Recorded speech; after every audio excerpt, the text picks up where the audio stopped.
idol. Ito nga pala tayo sa Petron Baguio. Papa-change oil lang tayo guys yung natin, yung unit natin. Ayan. Yan yung unit natin mga idol.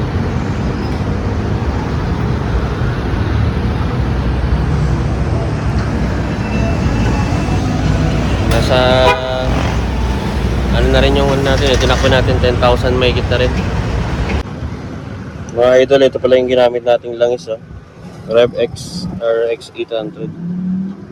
Okay na guys, tapos na. Bachi na tayo mga idol.